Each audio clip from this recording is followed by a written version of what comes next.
గంట సేపు అయ్యే మనం వచ్చి పిల్ల ఇంకెప్పుడు వస్తుంది జల్లి పిలిపిరే పిల్లని చూస్తా ఆవురా పోడా కొంచెం ఓపిక పట్టుకర్రా అత్త తావు బావా మంచిగున్నావా ఒక 10 రూపాయలు ఇవ్వవా కూరగాయలు కొనుక్కుంటా అరే పోడా వాళ్ళంతా బావ అంటున్నావేంద్రా ఇంకా బావ కాలేరురా అట్లా పిలిచి ముడకు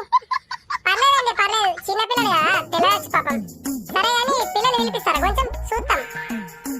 చూపెడతాం మా నర్సక్క వస్తున్నాడట ఇక రాగానే చూపెడతాం మాటలో రానే వచ్చింది నర్సక్క రా నర్సక్క రా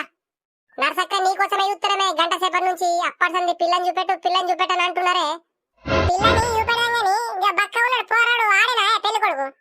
ఆవే నర్సక్క ఆ పిల్లడే అది ముఖం చూడ ముఖం చూడ బుద్ధి అవుతుందా ఆ పన్ను చూడు ఆ పళ్ళాల మనవాడ మొత్తం పాన్ పార్క్ వేసుకునే ఉన్నాడు గిసుంటడికి నీ బిడ్డనిస్తే ఉంటదా ఏ అట్లా నర్సక్క పిల్లడు మహారాష్ట్రలో జాబ్ ఎత్తాడట్నే రైల్వే జాబు అందుకని పిల్లని ఇస్తున్నామే నీ జాబ్ల మనవాడ జాబుని చూస్తున్నావు కానీ ఆ పోరాడి పళ్ళు ఊడిపోయి ఒకసారి ఏర్పడుతుంది దగ్గర కన్నా పోతున్నాయి ఓ ఆశ వచ్చి మునుగుతున్నది ఇట్లా పక్కకి వచ్చిన కదా అబ్బ గప్పు మన కొట్టింది నేను ఇంకేం అనుకున్నా అది పాన్ పార క్లాసులే మొత్తం ఆ పోరాళ్ళ మనవాడ గనియారం పాన్ పారకులు తిన్నాక బతుకుతాడా ఈ పిల్లని ఇచ్చిన తెల్లారే చచ్చిపోతాడు పిల్లలే మళ్ళీ పడి